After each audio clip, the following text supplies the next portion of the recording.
Shalom Yasharallah, giving all praise and glory to the Most High. I want to continue on this topic of solution of how to make the Most High have pity on us as the 12 tribes of Israel. As always, I'm going to start with Colossians 3 and 17. And whatsoever you do in word or deed, do all by Hashem Mashiach Yahushua, giving thanks to the Most High and the Father. By Hashem Mashiach Yahushua, that's how we give thanks to the Most High by Him, in the name of the anointed Savior. So we'll continue in this. It's a very spiritual topic, and a lot of you probably will not be able to see it in crying to the Most High, which is a solution if you're prideful, because pride won't allow you to be humble, because it's contrary to being humble. And this is the only time that the Most High released us from our captors, our oppressors, when we cried to Him. And don't wait till He bring calamity and destruction on you and things happen to you, then you're going to cry to Him then, because He's going to laugh and mock you. That's why we have to do it now and lock into the spirit of what the Word says. It's spiritual. If you're carnal, you're not going to be able to receive this. That's why a lot of people look at the first videos, and after that, they figure they got it. Don't really go any further. You got to go into this and look at this, because it's all throughout the Bible. All throughout the Bible. It's just a matter of, who's going to really receive it. So I want to look at 1 Samuel, the 15th chapter.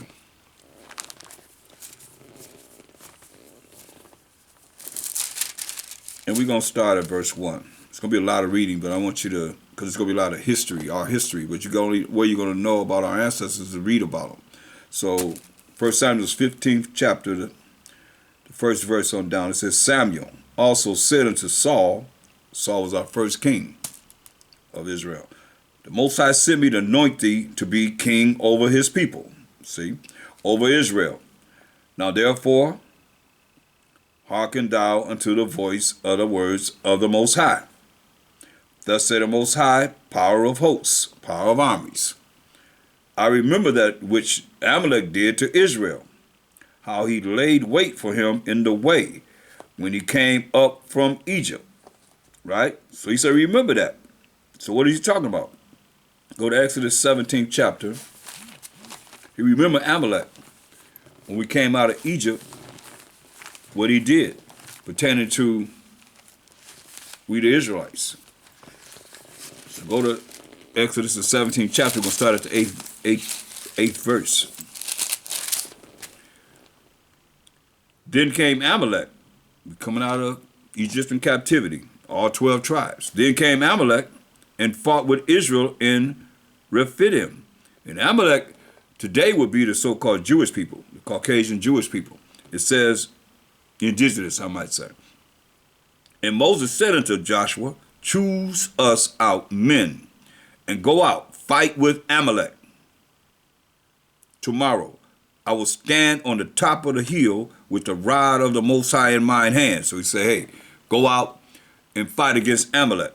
Choose mighty men, Joshua, to go and fight against Amalek. So Joshua did as Moses had said to him, and fought with Amalek. And Moses, Aaron, and Hur went up to the top of the hill. And it came to pass when Moses held up his hand that Israel prevailed. And when he let down his hand, Amalek prevailed. But Moses' hands were heavy. So he's a big man. And his hands were heavy. And they took a stone and put it under him. And he sat thereon, and Aaron and Hur stayed up his hands. So one was on one side, Aaron was on one side, and Hur was on the other side. Aaron holding up one hand, and Hur holding up the other one. The one on the one side, and the other on the other side. And his hands were steady until the going down of the sun. So they had to hold his hands up all those hours until the going down of the sun, till it got dark. And Joshua discomfited Amalek and his people with the edge of the sword. So he was killing them with the edge of the sword.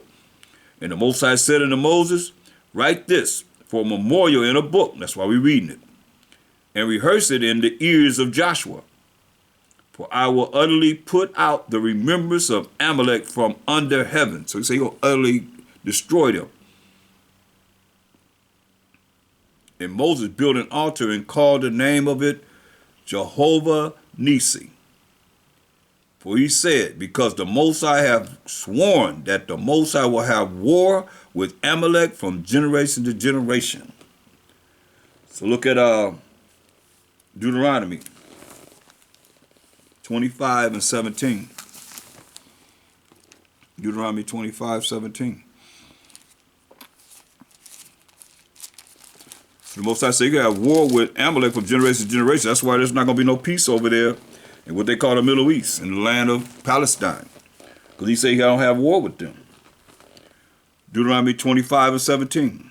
Remember what Amalek did unto thee by the way, when you were come forth out of Egypt, how he met thee by the way and smote the hindmost of thee, even all that were feeble were behind thee. Got the feeble ones, the ones that couldn't keep up, he got them. When thou was faint and weary, when he was faint and weary, tired and wore out, and he feared not the Most High. Hear that? And he feared not the Most High. Therefore it shall be, when the Most High thy power have given thee rest from all thine enemies round about, in the land which the Most High thy power giveth thee for an inheritance, to possess it, that thou shalt blot out the remembrance of Amalek from under heaven. Thou shalt not forget it. That's the Most High telling us. That's a decree that he gave. That's the second time he just said that. Let's look at Deuteronomy 30th chapter. Deuteronomy 30.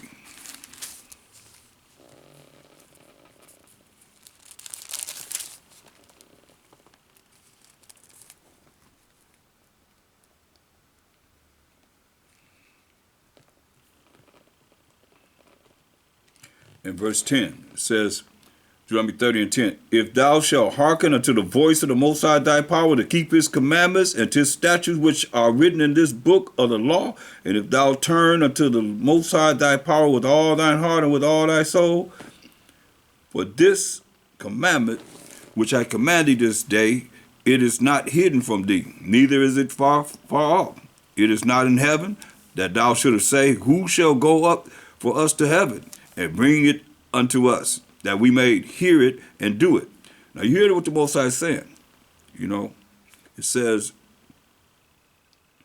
neither is it beyond the sea, that thou shouldest say, who shall go over the sea for us and bring it unto us, that we may hear it and do it. But the word is very nigh, or very near unto thee, unto you, in thy mouth and in thy heart, that thou mayest do it. See, this is what I say all the time. See, I have set before thee this day life and good and death and evil. That's why you choose life or death. That's it. In that I command thee this day to love the Most High thy power, to walk in his ways, and to keep his commandments and his statutes and his judgments, that thou mayest live and multiply, and the Most High thy power shall bless thee in the land whither thou goest to possess it.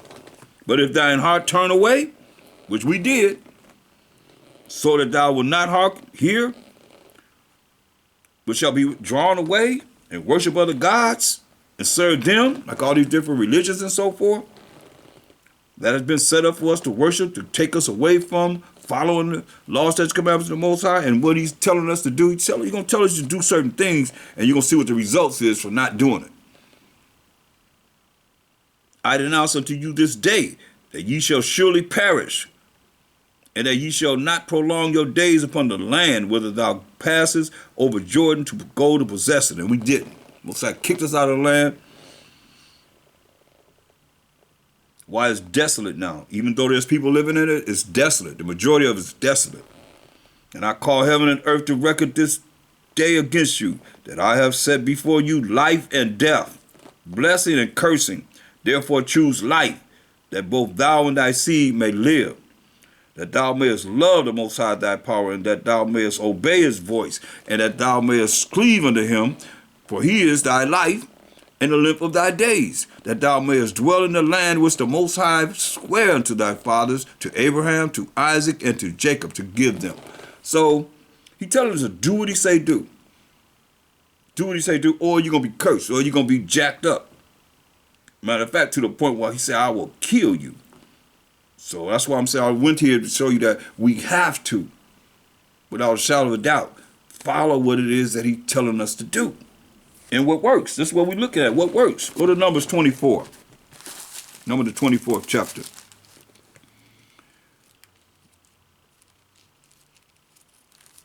Numbers 24 and 20. And when he looked on Amalek, he took up his parable and said, Amalek was the first of the nations that warred against us, coming out of Egypt. But his latter end shall be that he perish forever. That's the decree of the Most High. His latter end shall be that he perish forever. Since he the first nation warred against us, Most High said, his latter degree shall be that he perish forever.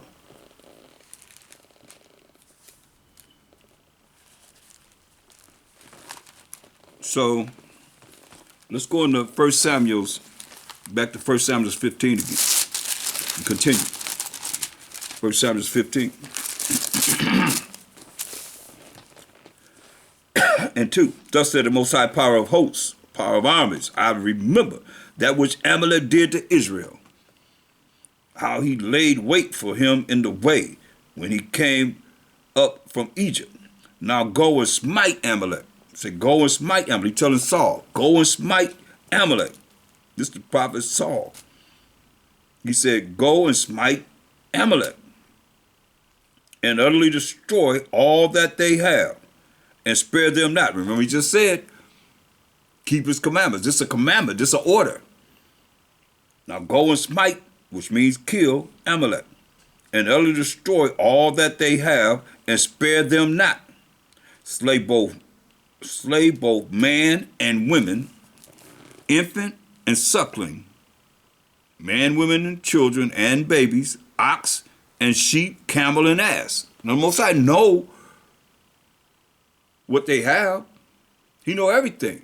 So he's telling us to do this as Israelites. Talking to Saul, though. And Saul gathered the people together and numbered them in Telaim, 200,000 footmen and 10,000 men of Judah. And Saul came to a city of Amalek and laid wait in the valley. So he came to a city of Amalek and was laying in the valley.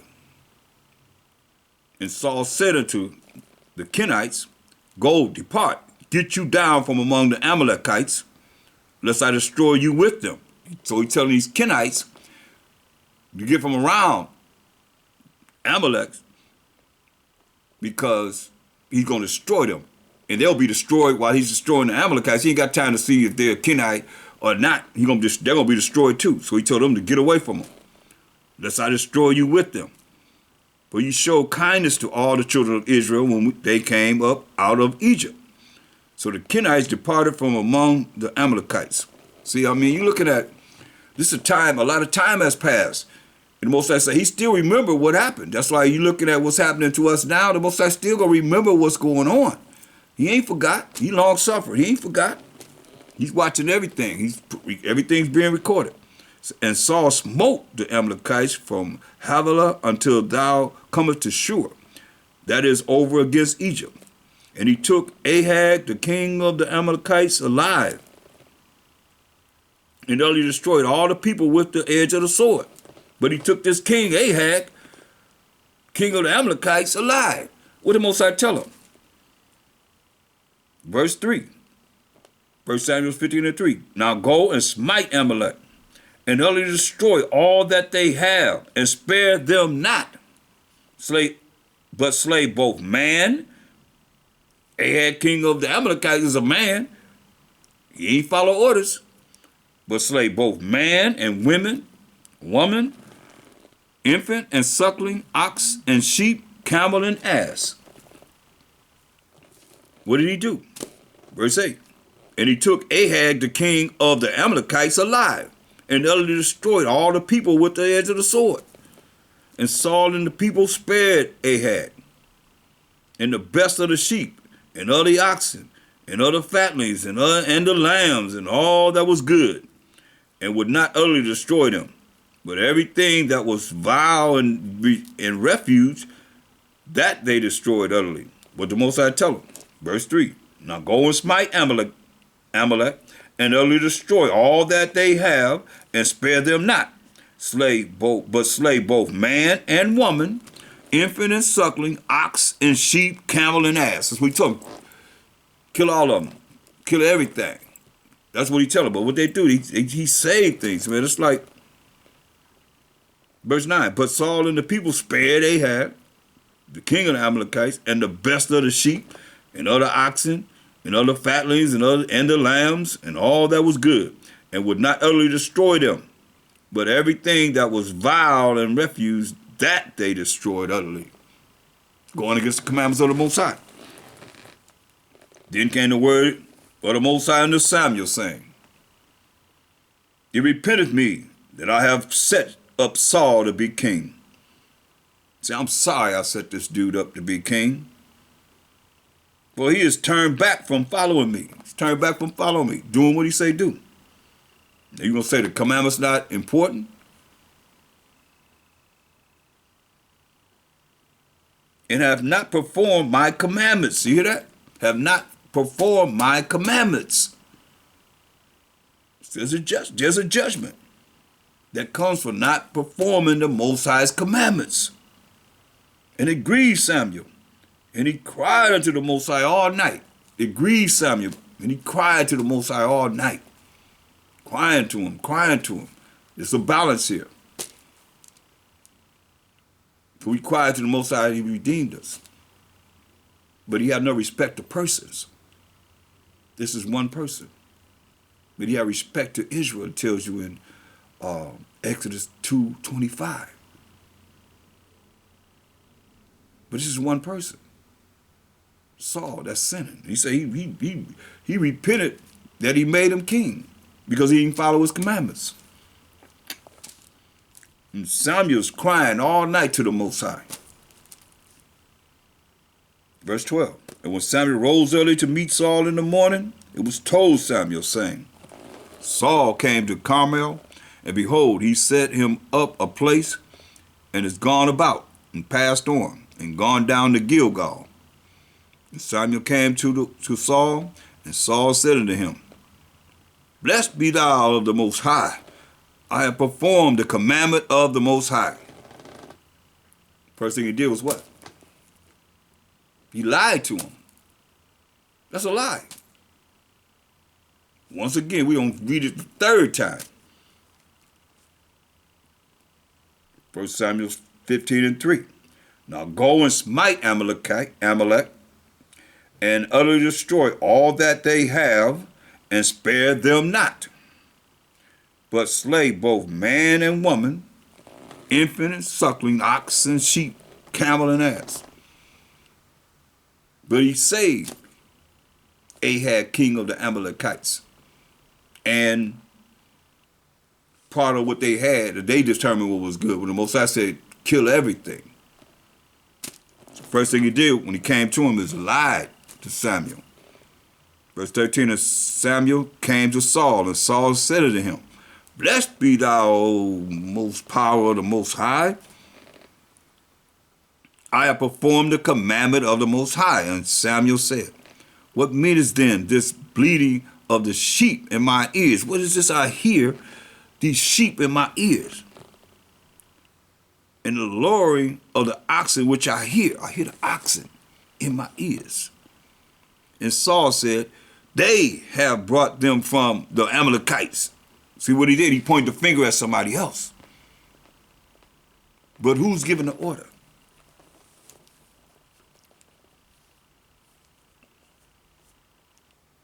Verse 1. 1 Samuel 15:1. Samuel also said unto Saul. Okay. What did Saul say? Verse 15. And Saul said, They have brought them from the Amalekites. For the people spared the best of the sheep and of the oxen to sacrifice unto the Most High thy power, and the rest we have utterly destroyed. Then Samuel said unto Saul, Stay, and I will tell thee what the Most High hath said to me this night. And he said unto him, Stay on, say on. He said, Say on. Tell me what he said. And Samuel said, When thou wast little in thine own sight, wast thou not made the head of the tribes of Israel? And the Most High anointed thee king over Israel? So you was little in your sight.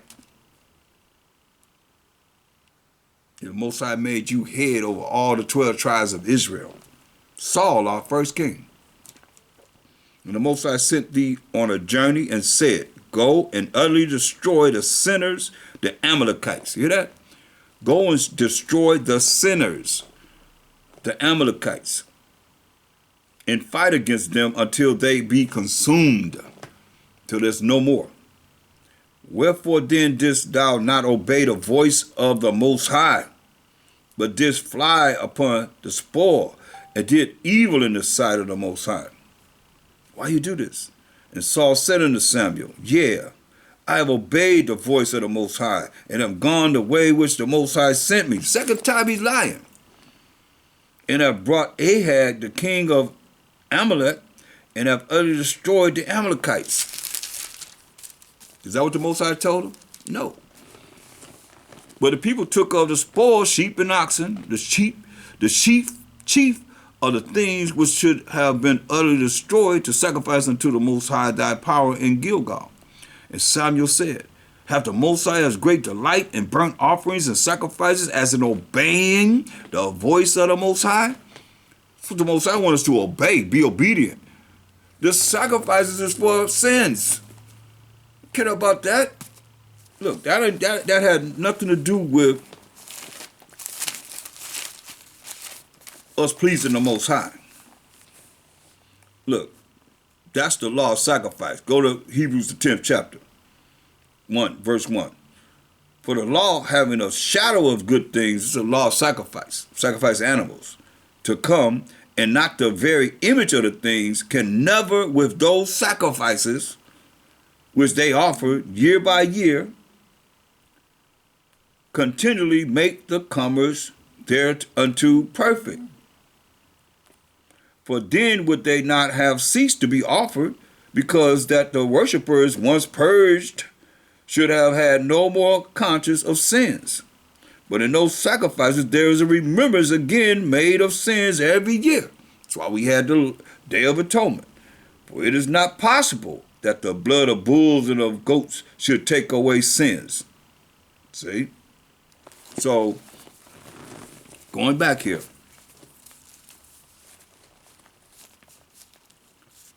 To 1 Samuel 15, verse 22. And Samuel said, Hath the Most High as great delight in burnt offerings and sacrifices as in obeying the voice of the Most High?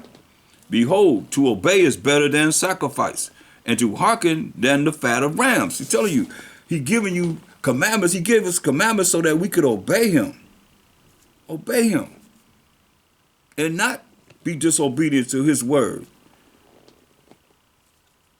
It's crazy. But here it is. We doing what we doing and thinking that it's okay. It's not okay. It's not okay.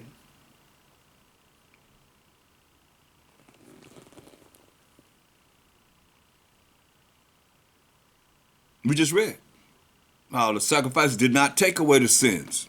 He wants us to be obedient. If you're obedient, then you don't have to sacrifice. And then if you know what's right, you don't do what's right, go to Hebrews 10 and 26 for us today. Hebrews 10, 26. For if we sin willfully, you know it's wrong and you're doing what's wrong. After that, we have received the knowledge of the truth. You understand the laws of the Most High. This is right, this is wrong. There remaineth no more sacrifice for sins. Mashiach Yahushua, He's not sacrificing. When he tell you in verse 5, Hebrews 10 and 5. Wherefore, when he cometh into the world of Mashiach Yahushua, he says, sacrifice and offering thou wouldest not, but a body, of Mashiach Yahushua's body, hast thou prepared me. See? And burnt offerings and sacrifices for sin, thou hast had no pleasure. Because he wanted us to be obedient. You know, we was to the point where we knew it was going to do that's wrong. And we'd have our sacrificing animal or turtle dove, whatever it was, to just supposedly forgive us for our sins in our sacrificing, ready. That's wicked. Most I want us to be obedient. You see? So,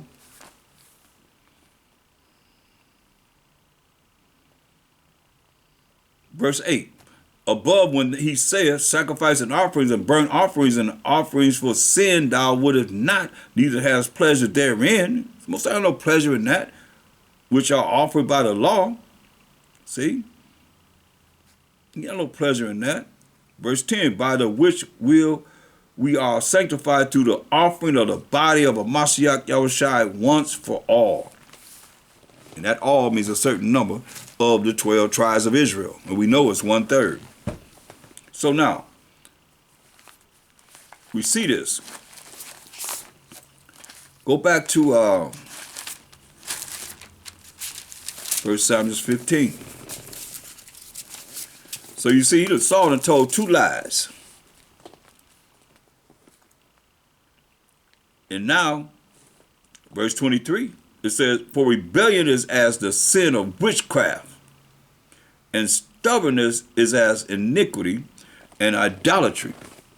Because thou hast rejected the word of the Most High, he have also rejected thee from being king. They rejected him from being king. That's why I say it don't take much. He didn't do what the Most High said, so the Most High rejected him from being king.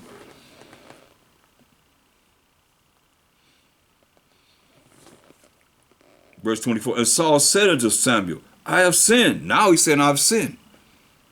See, that's willful sin. He knew what he was doing. He knew that he had saved Ahab, the king of the Amalekites, and the sheep and the oxen and cattle and so forth.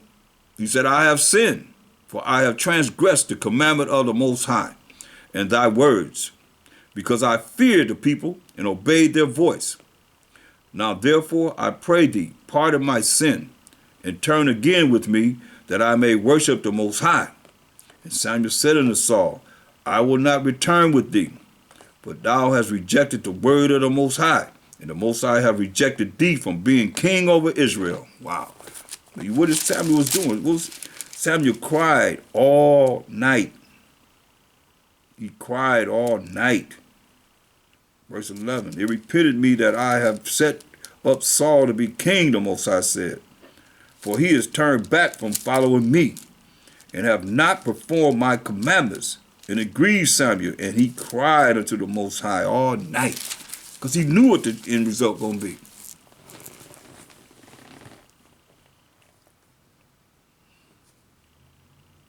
First Samuel 15, verse 26. And Samuel said unto Saul, I will not return with thee, for thou hast rejected the word of the Most High, and the Most High have rejected thee from being king over Israel. And as Samuel turned about to go away, he laid hold upon the skirt of his mantle, and it ripped and it rent. He tore it. And Samuel said unto him, the Most High have rent the kingdom of Israel from thee this day, and have given it to a neighbor of thine that is better than thou. This is talking about David. And also the strength of Israel will not lie nor repent. And he is not a man that he should repent. Then he said, I have sinned, yet honor me now, I pray thee, before the elders of my people and before Israel, and turn again with me, that I may worship the Most High thy power. So Samuel turned again after Saul, and Saul worshiped the Most High. Then said Samuel, bring ye hither to me Ahab, the king of the Amalekites. And Ahab came unto him delicately. He tiptoeing to him, scared. Now, this is a prophet. This is a man of the Most High, a seer. And Ahab came unto him delicately. You know, he's tiptoeing to him. And Ahab said, surely the bitterness of death is past. Surely the bitterness of death. He done seen it. They killed all his people and saved him alive. He said, surely the bitterness of death is past. And Samuel said, as thy sword has made women childless, so shall thy mother be childless among women. And Samuel hewed Ahab in pieces before the Most High in Gilgal. He chopped him up in pieces before the Most High in Gilgal. You understand, man? I mean, it wasn't a big deal to do. You chopping up animals for sacrificing. You chopping up animals all day long, going through them bones and everything. Shoot, man, you think he wasn't powerful? And Samuel said, verse 33, as thy sword has made women childless, so shall thy mother be childless among women. You know, he was killing a lot of children. And Samuel hewed Ahab in pieces before the Most High in Gilgal, chopped him up in pieces. And Samuel went to Ramah, and Saul went up to his house to Gibeah of Saul. And Samuel came no more to see Saul until the day of his death. Nevertheless, Samuel mourned for Saul. And the Most High repented that he had made Saul king over Israel. See? So you understand, he was off. You go off, you got to pay the price.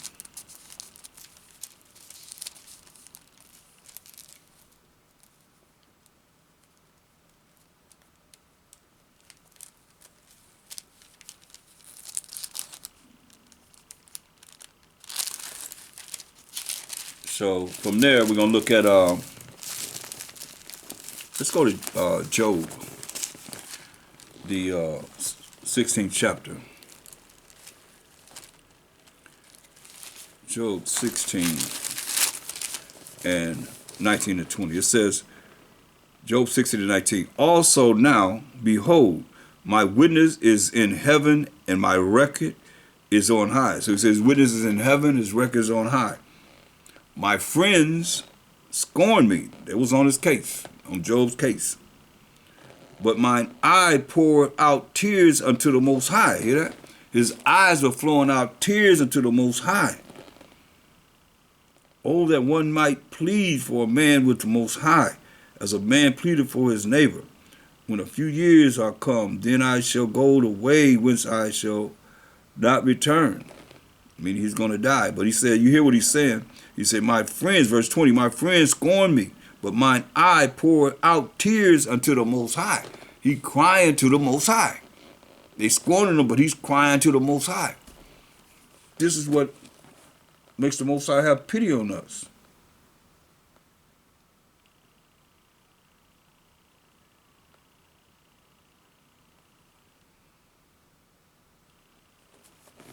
So, from there, look at I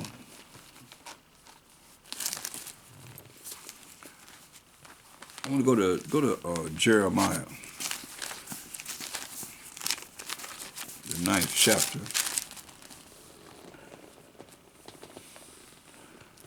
and let's start at verse 13. Jeremiah 9 and 13. And the Most High said, because they have forsaken my law, which I set before them, and have not obeyed my voice, neither walked therein. So we forsaken the law as the Israelites, because the law was given to Israel, and not walked in the statutes that the Most High gave us to walk in, not obeyed his voice, but have walked after the imagination of their own heart. We walking after the imagination of our own mind.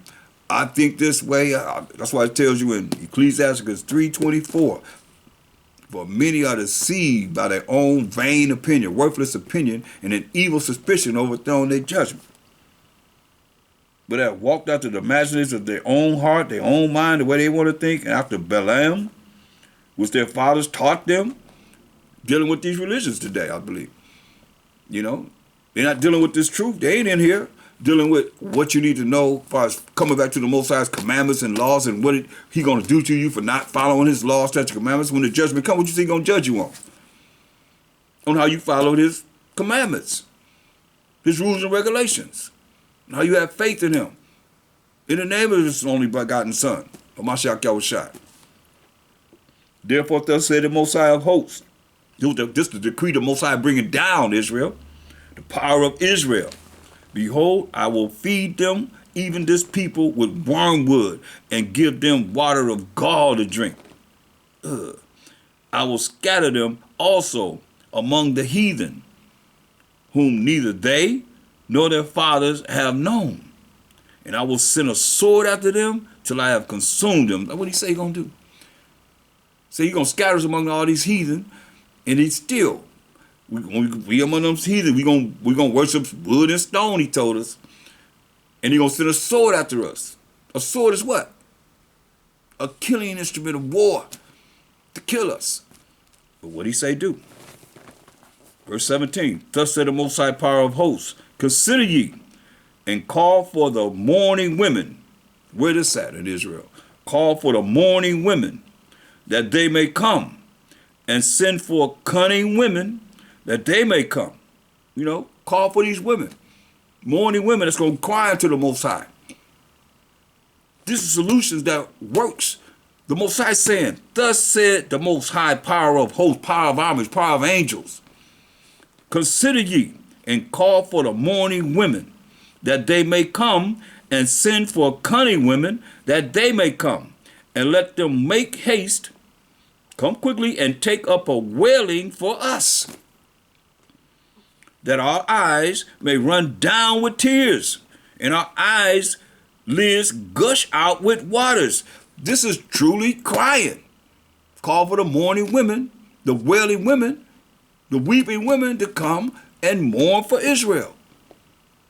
And let them make haste and take up a wailing for us, for the 12 tribes of Israel, that our eyes may run down with tears, and our eyes lids gush out with waters.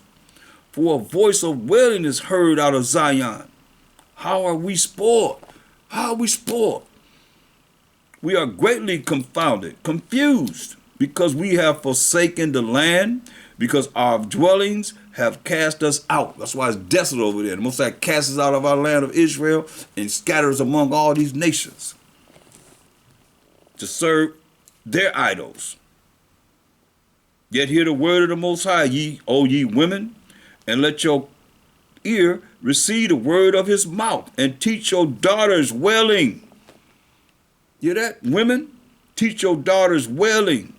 And all you women that's trying to be like men, you're supposed to be teaching yourself this. If you don't have no daughters, you're supposed to be doing what he say.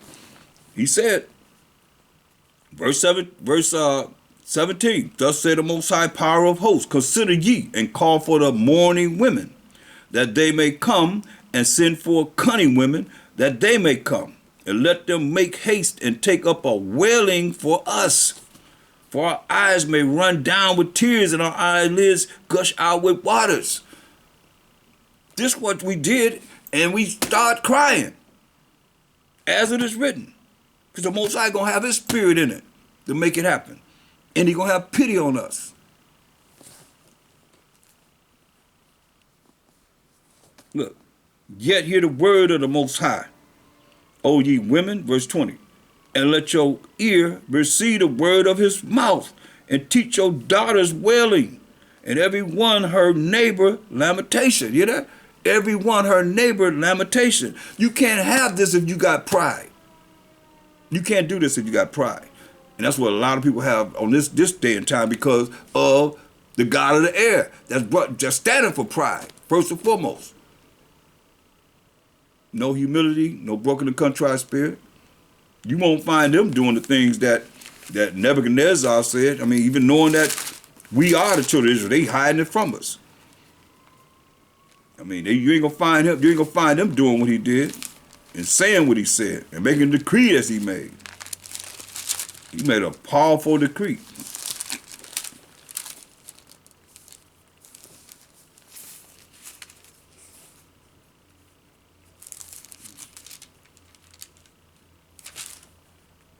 Look what he said. Go to Daniel 3 and 29. Therefore I make a decree that every people, nation, and language which speak anything amiss against the power of Shadrach, Meshach, and Abednego shall be cut in pieces. You talk about the power of Abraham, Isaac, and Jacob, say anything against him. Say he's going to cut you in pieces, and their houses shall be made a dunghill. The house is going to be made a place where you use the bathroom. All the crap goes into it. Because there is no other power than that can deliver after this sort. After he say Shadrach, Meshach, and Abednego in the fire, coming out of the fire, and seen the Son of the Most High, Hamashiach Yahushua. 4 people. He put 3 people and he seen four people. And there are no sign of smoke on any part of their body. Their hair is still intact. You know how hair go up fast. Nah, everything is still intact. No smell of smoke on them. That's why he said what he's saying. Then the king promoted Shadrach, Meshach, and Abednego in the promise of Babylon. That's why you look at some of these nations going to be in the kingdom as servants and handmaids. Because the Most High, you see what he's saying. Look, I mean, look at Daniel 3:25. As they're in this hot, burning, fiery furnace that he made so hot it killed his mighty men. It was that hot. Verse 25, he answered and said, Lo, I see 4 men loose, walking in the midst of the fire, and they have no hurt. And the form of the 4th is like the Son of the Most High. That's what I've been trying to teach you. Spiritually, understand this. He said the form of the 4th person they see it in the fire is like the Son of the Most High. So who is this and what is it? Verse 28, then Nebuchadnezzar spake and said, Blessed be the power of Shadrach, Meshach, and Abednego, the power of Abraham, Isaac, and Jacob, who have sent his angel. See, the Son of the Most High, who we know as Hamashiach Yahushua, is an angel here. I mean, he's telling you how he know and you don't know. And we don't know as Israelites. Come on. Then Nebuchadnezzar, verse 28, then Nebuchadnezzar spake and said, Blessed be the Most High power of Shadrach, Meshach, and Abednego, the power of Abraham, Isaac, and Jacob, who have sent his angel, who is the Son of the Most High, who is Hamashiach Yahushua, as you know him. But he is an angel in the Old Testament, the old scrolls, and delivered his servants that trusted in him, and have changed the king's word, and yielded their bodies, that they might not serve nor worship any power, except their own power, Most High power. Yes. So that's what you're looking at. If that would happen, they might have a chance. But they're not going to do that because it's already written what they're going to do. Certain things going to happen in this kingdom. They're not going to cry out to the Most High because of what he's going to do to them.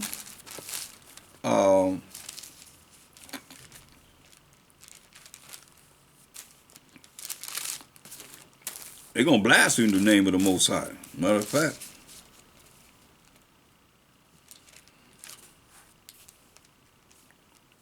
Look at Revelation 16. In verse 8. And the 4th angel poured out his vial destruction upon the sun, and the power was given unto him to scorch men with fire. The sun going to be scorching men with fire. And men were scorched with great heat and blasphemed the name of the Most High. Hear that?